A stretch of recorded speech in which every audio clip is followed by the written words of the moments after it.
recorder, and I don't know if you guys can bring up the chat. There is a chat button. That's where you're going to kind of ask questions and such. And then Lisa Durf is here. She can help you if you have any questions technically with the room. Alethea, do you have anything to add before we hit the recorder? I know you know these guys. No, I think we're good to go.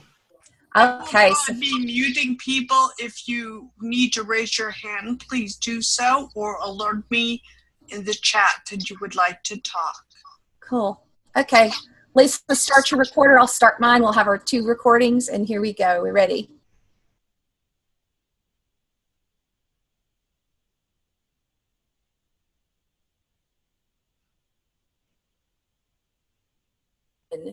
Hopefully you've all checked your sound, and our project website is up at www.madaboutmattering.com.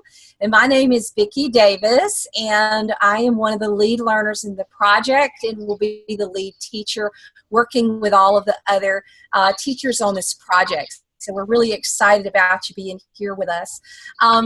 Our guiding question is, what breaks your heart, and how can you use that heartbreak to develop an app that matters to our world?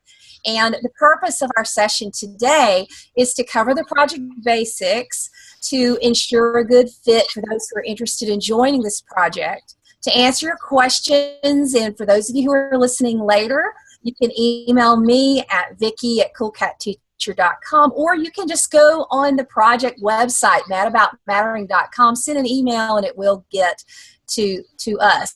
Now, our purpose today is to recruit a dream team of schools who believe in compassion-driven innovation, global collaboration, and STEM learning and programming. So we're kind of doing something new and somewhat different. We do have a project document at the link that I share here, but it's also linked from the top of madaboutmattering.com. So I'm going to go through all the specifications for the project. I'll tell you more about those specifications here in just a minute. But first, I want to turn it over to, we have one of our other lead learners here. We have Alethea Bhatia with us.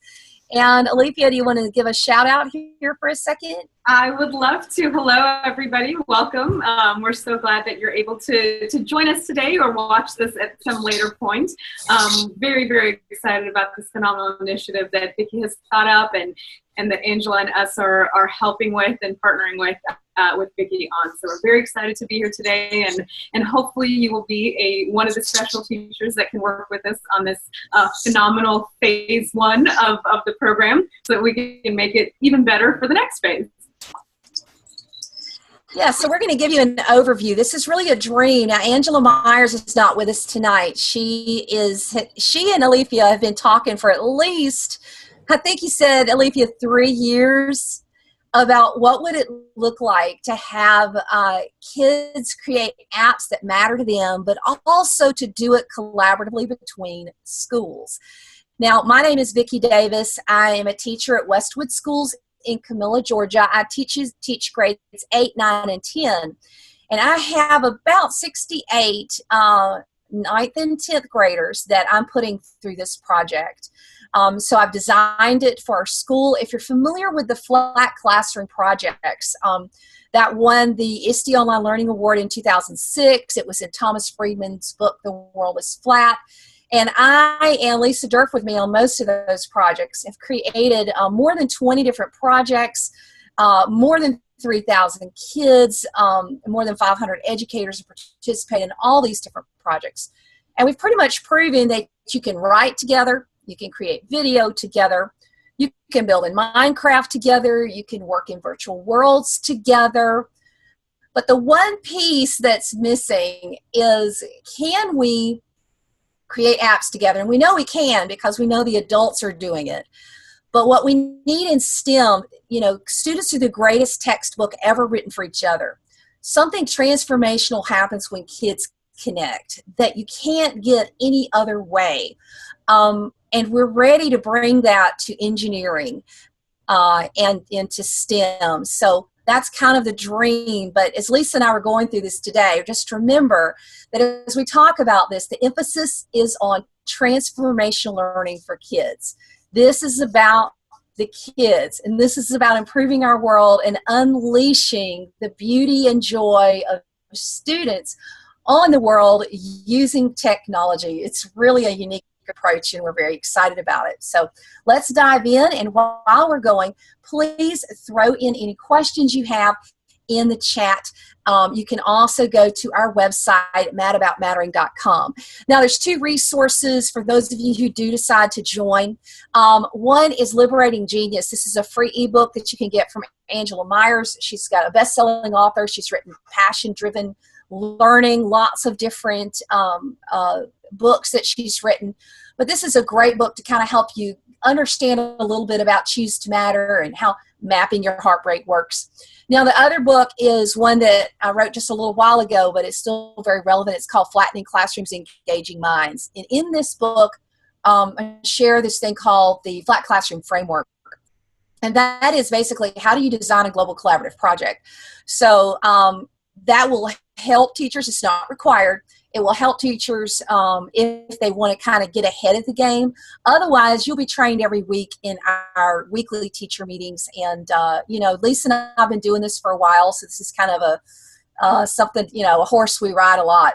So we can take you through it. And Alethea has kind of handpicked a lot of amazing people who are already great with Mad Learns. So I'm really excited about it. So here's some of the things we're going to cover. The project aims, the time frame, so you can see if it fits you and your needs. We realize this is a short time frame, but again, we're looking for a dream team and not necessarily a large dream team.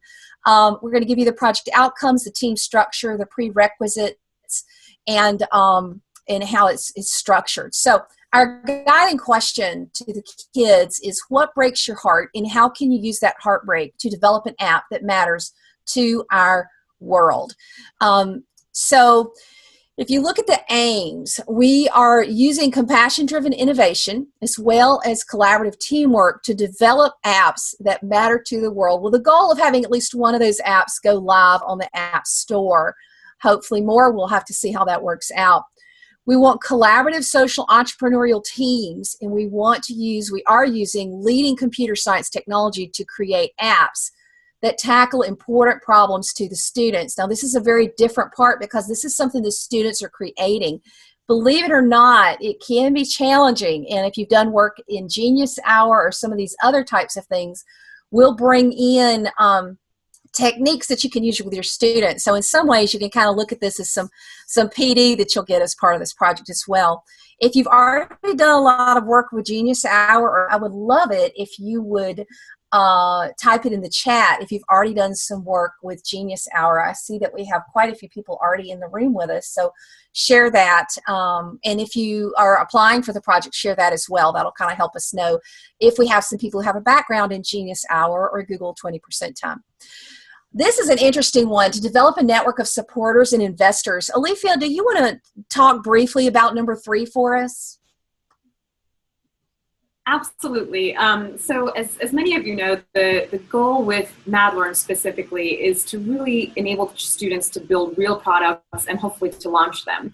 And so our goal here is to develop a network of mentors, people that are in the industry that the idea happens to be generated within, or just in the tech world in general, and investors that may be interested in actually investing in the idea and helping it, go to the next level of scale, that are enabling really the students to have the wind beneath their wings.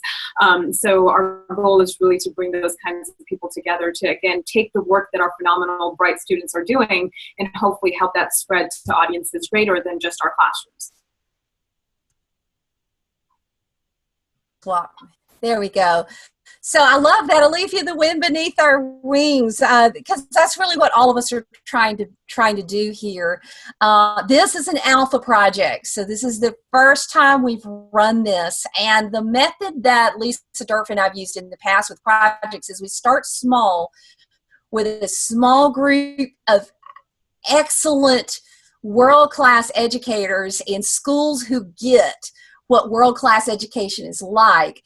We document it, we work through any kinks, and then we unleash to the world a resource that helps others do it. So part of what we do is we want to not just help our students, but we're building a legacy. This is something that's going to live past you, that your name is going to live past you. And I know in the early days of the Flat Classroom projects, those I worked with, I really know those people and they're my friends. And I feel something special happening with this one because we're really moving the next generation of global collaboration. We don't really have any models of collaborative app development yet, and our goal is for this to be the first and to prove to the world that kids can create apps that make a difference in the world in this way.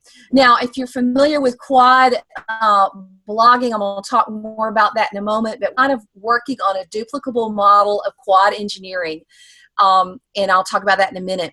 But I love this one, to ensure that students are not just consumers of technology, but also creators of that technology. Now, if you can't find the chat, you should be able to point up at the top. Lisa, do you want to go off mic and tell us how to find the chat real quickly? Sure. I know some people if want you to chat just questions. take your mouse and hover around the bottom of your screen, you should see a little bubble that says chat, kind of like in the middle. If you would just click on that, it will open it for you, and then you can type into that any questions you have. Every tool you use, usually you have to figure out how to use it. And we did too. Bye. Okay. Okay. So what is quad engineering? Kids have been writing together for some time using quad blogging. I don't own the license to that. None of us do. It's a method of blogging where you have 4 classrooms. In the first week, 1 classroom blogs and the other 3 comment, and then you rotate classrooms. And it's just a simple way of building an audience. So we're working on what we're calling quad engineering, that whatever tool kids are using, that they can engineer and create together. But what we have to do is we have to take the project management skills that Alethea and her team spread around the world, and any of us, like Lisa and I, are half a country apart. We know how to build this collaborative environment where we use tools to bridge it, but we haven't brought this project-based toolkit to kids yet. So that's what we're doing with this project, is taking the best and brightest from Silicon Valley, and agile software development is a word you can use, and showing that we can do it with kids of all ages. So our website, our primary website is madaboutmattering.com. That is also where the kids will be blogging. Our wiki is madaboutmattering.wikispaces.com, and we're working on that right now. The application form is on the madaboutmattering.com website. I believe it's at the top there. If you think, yeah, this is for me, I want to get in, you know, at some point we'll say, okay, we've got who we need, and we're going to move ahead, and we're kind of letting people self-select themselves. Who are the best and brightest? You know, the best and brightest are on top of their email and keen and excited and have kind of a fire in the belly, as we say in the South, that they really are eager about helping kids and being on the leading edge. So let's go through our timeline and see what fits. Now remember, this is the proposed timeline. Once the teachers are selected, or as you apply, if you'll say, you know, Vicki and Alethea and Angela, my spring break is such and such a time, or I need to take a break for testing, or this or that. We'll look at all of that, and Lisa and I are used to kind of juggling times based around that, because that's typical for schools around the world.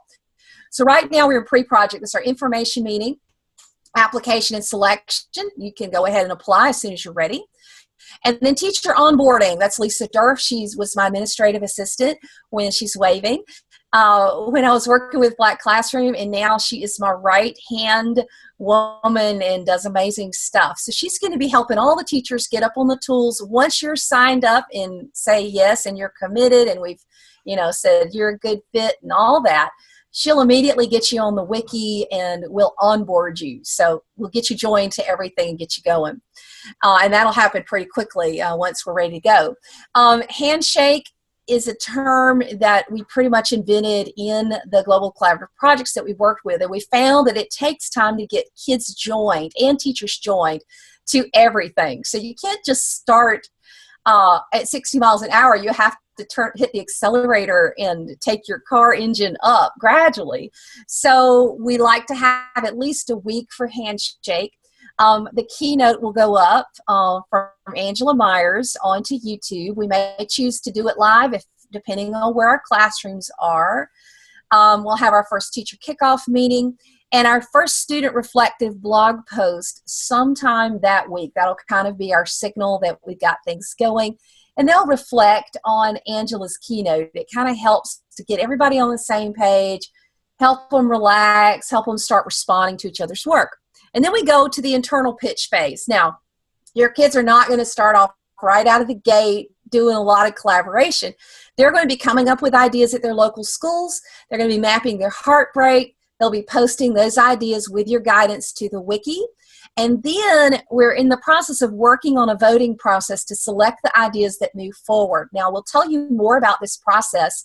I used MadLearn this past year from December of 2014 to May of 2015 when I had Alethea down to my school and we did a Shark Tank. So last year I didn't do any global collaboration because my goal was to learn MadLearn and to perfect a process that could be taken to go global and to collaborate. So I've kind of got a system that works for that pitching process internally that I want to teach the schools of how to do it.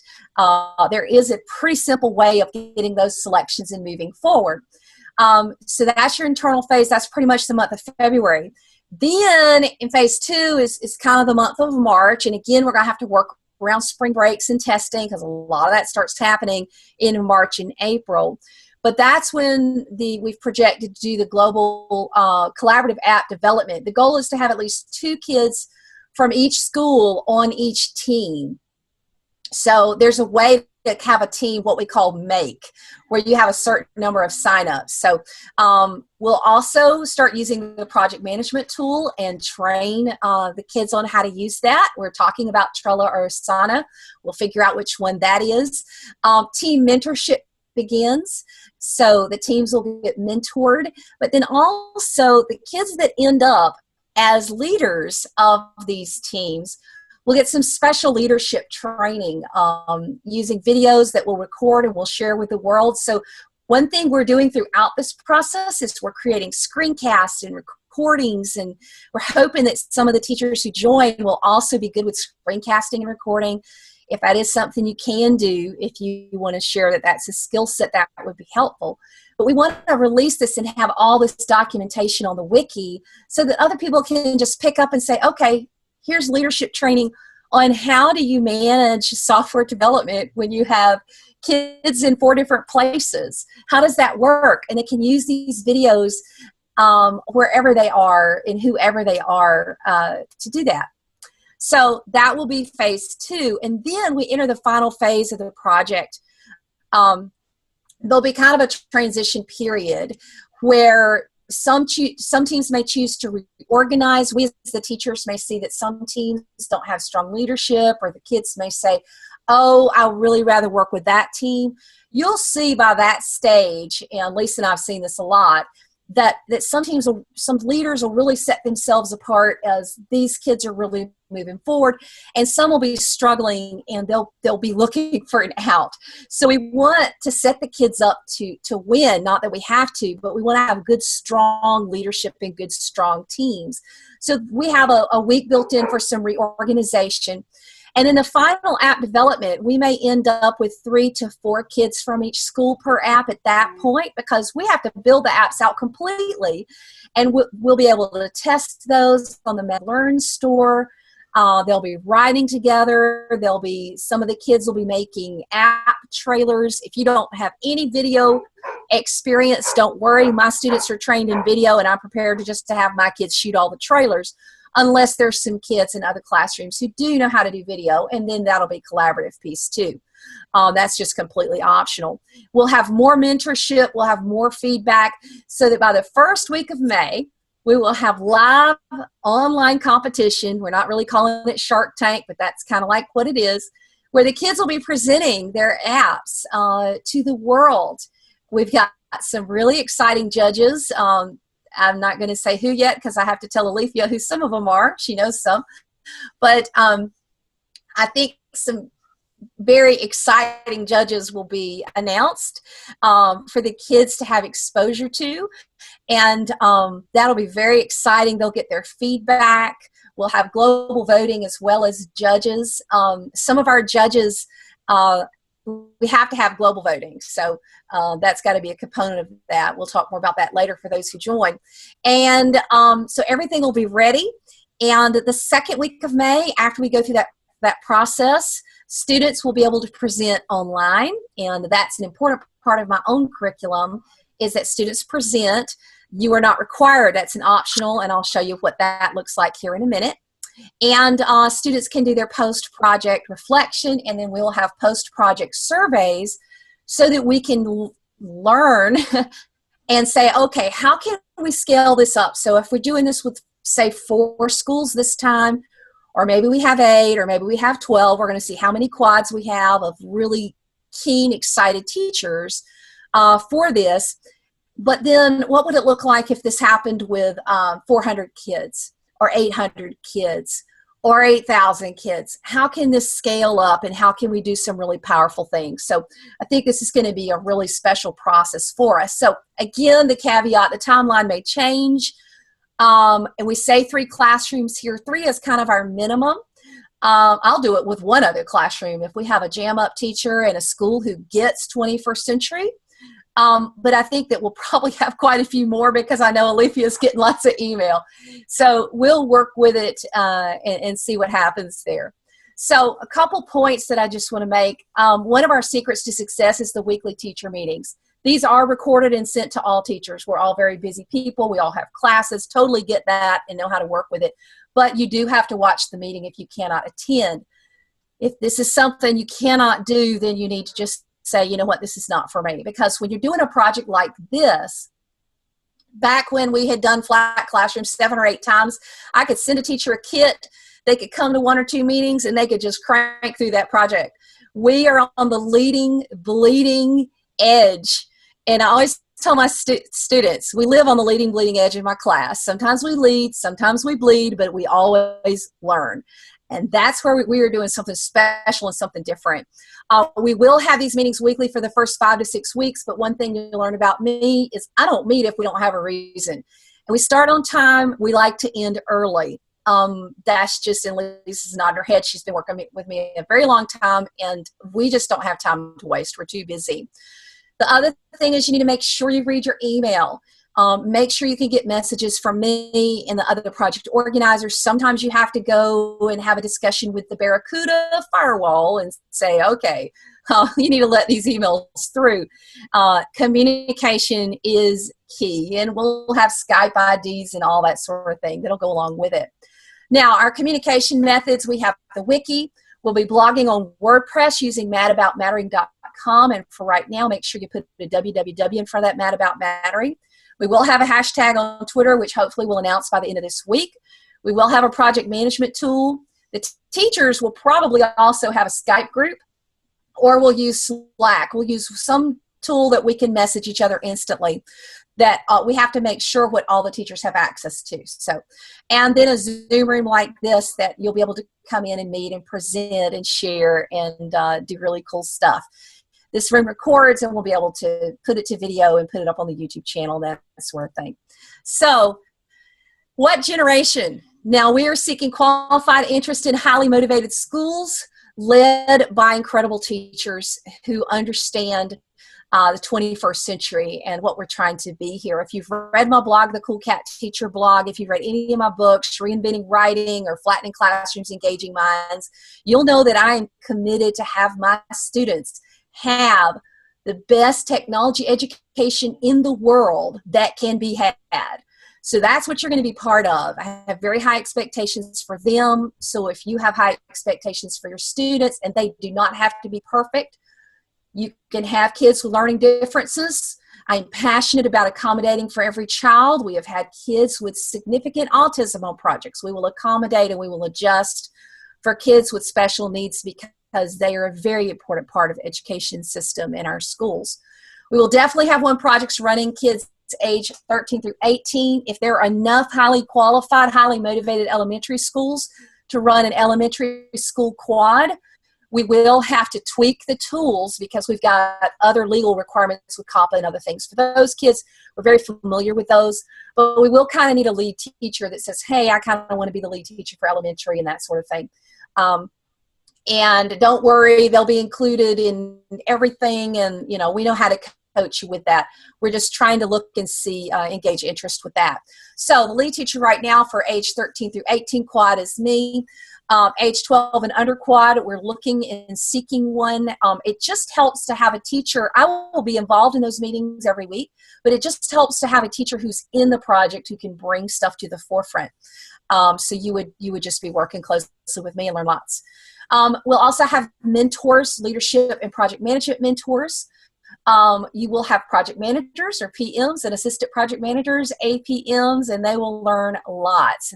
This is a method we developed on the NetGen Ed project that we co-created with Don Tapscott, who's written lots of best-selling books. And this leadership strand really works well, and it gives those kids who are used to making 100 some really fantastic leadership training. In fact, it's kind of legendary at my school, and I've already got kids brainstorming saying, I want to have a team that I can be the project manager or the assistant project manager. I mean, Alethea has seen them. They take it really seriously, and it's such a great opportunity for kids to be able to go to college and say, I managed a global team and we created an app. I mean, for your top level kids, I had a kid on the First Flat Classroom project that got a scholarship because she had managed a global team, and that was just writing on a wiki. Could you imagine what developing an app would do? Then we have coaches. These are online mentors that will kind of coach things, but then we also have technical coaches from Alethea's team. So we've got collaborative coaches, which is kind of me and Lisa. We've got business coaches, which Angela Myers is bringing in with her mentors, and she knows some amazing people. There's no telling what mentors we'll get for that. And then we've got the technical coaches from MadLearn, and they're fantastic. So I'm going through the rest of this information here so that you can kind of see, okay, what resources are kids going to use on their learning pathway? We will be creating YouTube videos and tutorials all the way through. You have all the MadLearn resources and help files. But also, I teach with the in-flip method of teaching. That means it's like flipped classroom, but they're watching the videos in class. I'm in a very rural community. My kids don't have computers at home, a lot of them. So you will have access to all of those videos. So if you're, like struggling with a wiki, you can just use Vicky's wiki video and just use that, or use any of the tools. So I'll have lots of tutorials for you guys. We will have a hashtag on Twitter to connect with the world. The kids will be taught to seek out experts, and then they'll have assigned mentors. And again, guys, if you have any questions, just throw those in the chat. I'll be addressing those in just a moment. So what's our learning legacy? What are we leaving behind when we're done? Because kids are tired of wastebasket work. We know that global audience improves student writing. We know that it improves student performance in all areas.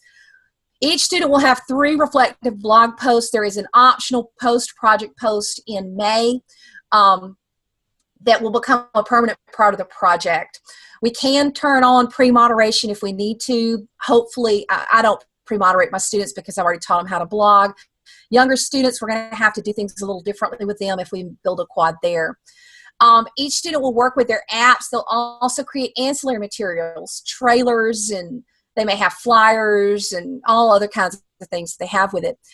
Each team will have an app trailer, and again, I'm prepared to do that for my classroom, but hopefully we'll have some other classrooms that can do some video. Now, the students will be able to collect screenshots of work for their portfolio. I highly suggest that every student in a 21st century school have a portfolio or a personal website. So they'll get lots of great screenshots of their work. And at the end, they'll be presenting online in the Student Summit. That's something you can invite your parents, your community. You send press releases. That's always a big deal. We've had people have governors attend their student summits. So it's a cool thing to have at the end. Now, what learning legacy are the teachers leaving behind? Well, we as teachers are here on a mission, and our goal is not just to make our classrooms better and to have a world-class education system for our own children, but a lot of us believe that we want to leave and share these best practices for the whole world. So our goal is to have a quad app programming kit online using the wiki. It's not going to be any extra work. We're just going to create like crazy as we go, and then we'll be able to package that together for other teachers. We're also going to document and create best practices for scaling up this model. I'll have classes next year and then the next year to go through it. And again, you know, Alethea, I've never had 1,000 kids on a big project like this, so that would be cool at some point. Yeah. Yeah, you can absolutely do it. Yeah, we just got to work it out with the small and the best and the brightest that we're trying to recruit right now. Anyway, so learning legacy, I've already shared that. There we go. Curriculum integration. So when you're selling this to your school, if you look on the project document, if you are Common Core standards, I've given you the Common Core standards. I've also given you the ISTEAM-NET standards for those of you who have to align your curriculum. That project document is at the top of www.madaboutmattering.com. But we will be doing a lot of writing, a lot of computer science and agile software development. Agile software development is the key word that you want to use. This is the leading bleeding edge of software development. It's how it's done now. It's still pretty new. So a lot of the technology standards don't even mention this term, but look it up. You can also look up the word Kanban, Kanban, which is related to agile software development. Your project managers and assistant project managers will get leadership training in team management, technology, and global collaboration skills. We're also tying in Choose to Matter Genius Hour and social entrepreneurship. Student-centered, student-led projects will be solving problems that break their heart. They will be social entrepreneurs. Some schools have social entrepreneurship requirements. You got collaborative skills, lots and lots of collaborative skills, and you can point to my book, Flattening Classrooms, Engaging Minds, as well as Reinventing Writing. Both of those books have been recognized as great books for the leading bleeding edge of global collaboration and what it should look like. Online presentation skills, which a lot of schools have presentation skill requirements. Very few have online presentation skill requirements, and they should have it, but they don't. Digital filmmaking, you can integrate that with it if you choose to have some kids participate in the app trailer part. And then you've got web design for their web pages or their wiki pages. Now, depending on what they pick, say a group picked recycling. If they pick recycling, they're going to have science. If they pick comparing history books around the world to try to understand history, they're going to have history. There's no telling what other interdisciplinary that they will select. It just depends upon their heartbreak. They may have cultural issues. They may have government issues. Lots of other things that they can have in here in their curriculum. Now, this project will be in English, but, you know, we've worked in projects before where we had kids who had English as a second language. There are things that we can do. You just need to identify those kids, and there's some ways we can work with them. Teachers should be familiar with wikis and blogs somewhat. If not, you need to let us know. We'll give you a crash course. Honestly, if you're doing Mad Learn, I would be shocked that wikis or blogs will be that hard for you to learn because you're already doing some great things. Students should be trusted to write and blog in a public forum. Again, elementary kids will have to treat them differently depending on how many quad we have signed up there. Older students may be allowed to use Twitter to communicate if you choose, but we would like all the classrooms to share on Twitter to the hashtag what's going on in their classroom, because we do want to help people understand that kids can make a difference in the world and they can use the same methods that Silicon Valley uses to create apps themselves. Project managers and assistant project managers may benefit from having online resources at home. And if they're going to work on a trailer, prior digital filmmaking would be very helpful, which all of my students have had. Required outcomes. There's only, well, 3, I guess. App pitch and app development. They'll all have to participate in that. And 3 reflective blog posts. Those are the required outcomes of the project. The other things that are optional outcomes that we would like for everybody to do, but one thing that Lisa and I learned in our projects before is you want to cut it down to the minimum of we have to do this because you all have different requirements and different vacation schedules and testing and such. Optional is students responding to the project keynote with a blog post and interacting with Angela online and social media. Optional is the student summit. Rarely have I ever seen anybody opt out of that, but that happens sometimes. And the post-project blog post reflection is also optional, but we would love to have that happen as well. So team structure, in February, the teachers, we're somewhat leaders, and you may have some project managers and that sort of thing, but by March, we'll have project managers, we call them PMs, assistant project managers who are APMs. They will be using collaborative tools to communicate. They'll share their initial pitches on the wiki. They'll create a collaborative mind map for their wireframe, and we have a collaborative tool picked out.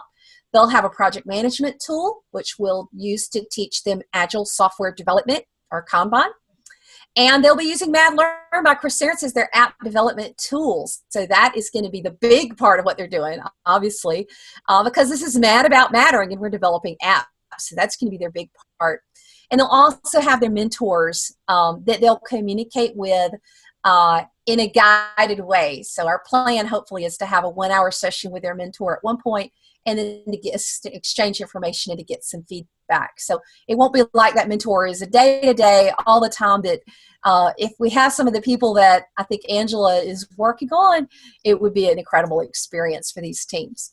So what are our required inputs? This is what every participant is expected to contribute. And again, if we have special needs kids, we do work to adjust this. We just have to communicate among teachers. Collaboration on a pitch.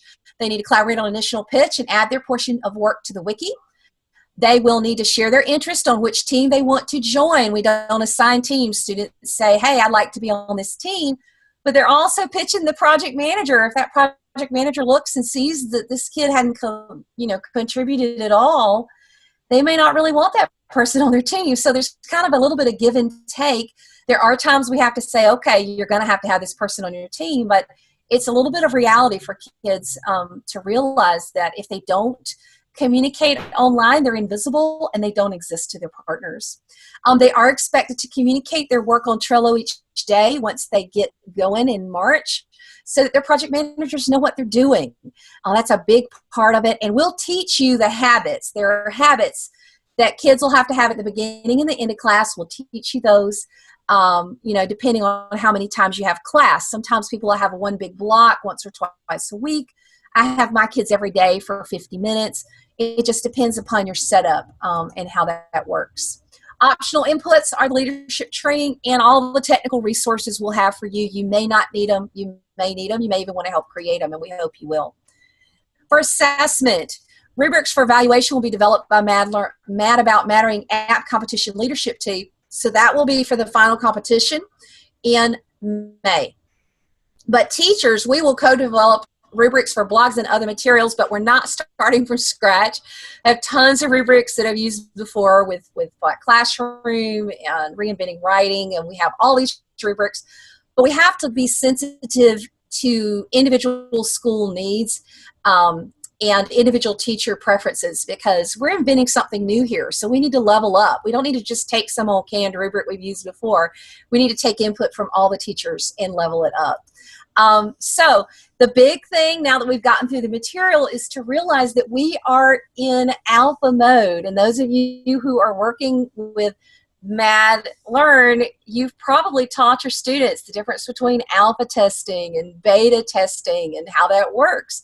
So this is, I have not recruited like I did for prior projects, where I went on my blog and I said, hey, everybody in the world, join in. We're not ready for that. We want people who are already familiar with MadLearn, and Alethea has sent emails out to many of the best of you.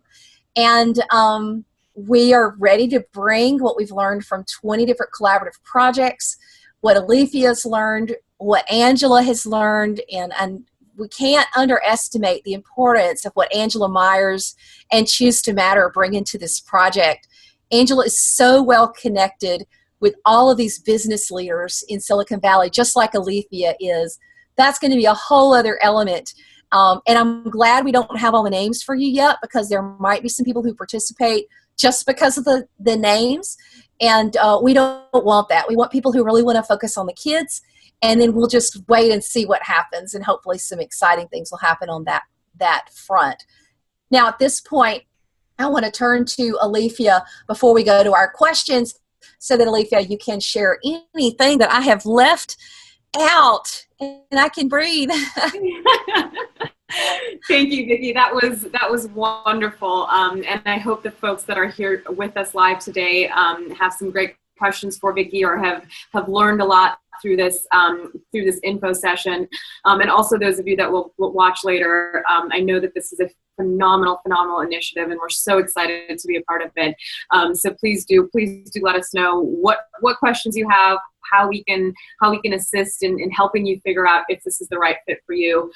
As Vicki mentioned in her timeline, this is something that we are launching alpha mode this semester, and we recognize that the timeline and the time frame is short, or shorter than maybe typical. But hopefully we can launch this in the next week and have our final set of 1 or 2 or 3 quads that are going to be a part of this alpha. So we're very excited, and please do let us know how we can help and what questions you have for us. Excellent. So if you can type your questions in the chat, that would be great. And that's where we are. You've got your project document linked here. I don't know if Ellis or Kat or Rocky have any questions, or if you can type those in the chat. If you want to wave, Lisa can unmute you, and you can share your questions that you have, if you have any. Do we have any questions right now? I don't see any in the chat. I heard a dog bark. That was mine. Hey, Kat, how are you? I'm good. How are you? Good. You got some questions? Well, I'm a part of Alethea's team. I'm with MadLearn, so I am here for any help with anything if I can be. Oh, awesome. Thanks, Kat. Yeah. Okay, Ellis, do you have any questions for us? You want to unmute Ellis there for a second, Lisa? Hey guys, no questions from Seattle. It was pretty clear from this, and it's exciting, and I look forward to sharing it with. We have a technology TOSA. Do you guys use that phrase? TOSA as a teacher on special assignment, and her focus is tech integration throughout my school, and so this will be exciting to share with her. And we're just kicking off 2 after-school technology programs, and I see this dovetailing really well with that. Cool, Ellis. I was in Seattle not too long ago. I got to meet, well, I guess I can say it, we're recording. I got to meet Melinda Gates over there at the Gates Foundation. Very nice. Yeah, it's a great place. Yeah, that's a beautiful place. I got to see him throw fish finally. Okay. My place, yeah. Yeah. Okay, Rocky, did you have any questions? No. I'm at a university, so I don't really fit.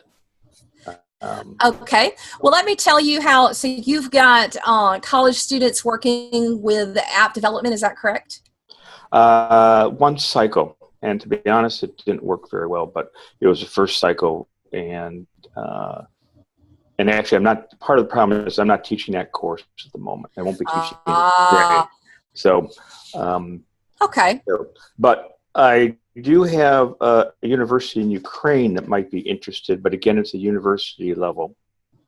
Well, one thing we've done in the past is we have had college students sort of be judges, right? Right. So that phase step, it depends upon your course. We've integrated with education technology courses where they have a rubric and they evaluate and they give feedback and they get some training on what global collaboration looks like. So there is that angle to pull your students into the mentorship strand in a way that suits your curriculum. You just need to let us know, what type of thing that you're looking for in this connection, and we'll be happy to work with you and show you some examples that we've done before. Yeah, no, I am familiar with that, but that is a possibility. Would it? Again, I'm shifting to this university in Ukraine. So I had a Fulbright and was working with them this past year, and they're very interested in this model. Again, they are not native speakers of English, but the students are studying English. Would they be able to be judges you think? They could possibly. I mean, we've done work. We've partnered with classrooms in Germany and Austria before. We use Google Translate quite a bit with the students. It just depends upon, if there are any people in the classroom who are somewhat strong in English who can help them and overcome any issues, because some of us have accents. Like me. And my New England accent, yes. Yeah. So, so that's one thing to consider, but feel free to email if you have some thoughts, and we'll talk more about that. Okay. We can talk more about that offline. Now, just to go ahead, Alethea. Chime in there, Rocky. Judging is a great opportunity if that is something that may be of interest to you, but also with your students, they may be interested in mentoring some of these kids since they've been through the process, and since they have a slightly different perspective than maybe a high schooler or middle schooler. That may be another interesting option as well. So just something for you to think about, Rocky. That's a possibility, yes. Great. Yeah. So let's say what's next, and we will finish up this recording here. So the next step is to go to www.madaboutmattering.com, and at the top, I believe, is Alethea at the top where they type in their name and their email, and then they'll get information with a form. Wait, hold on, Alethea. There you are.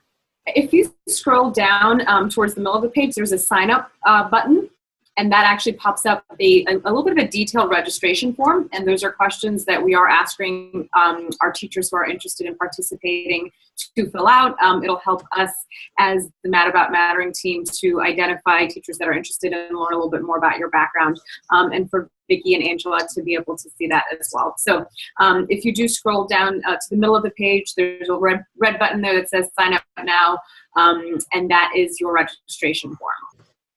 Okay, are you seeing that on my screen or not? Is it showing? Yep. Yeah, there we are. So this is where you're going to click sign up now, and then you'll fill out the information form, and we ask for information about it, and there you go. Any other questions that we have before we conclude? Because I think we're about ready to be finished here. Any other questions, anybody?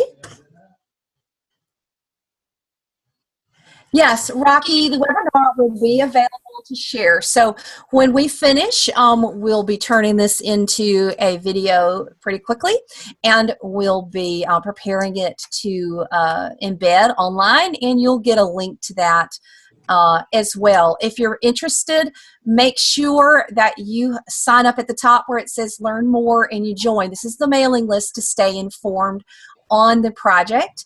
And then if you want to apply for the project, you scroll down and you click sign up now. So great question, Rocky. Anybody else have a question before we hit stop recording? Nope, good from here.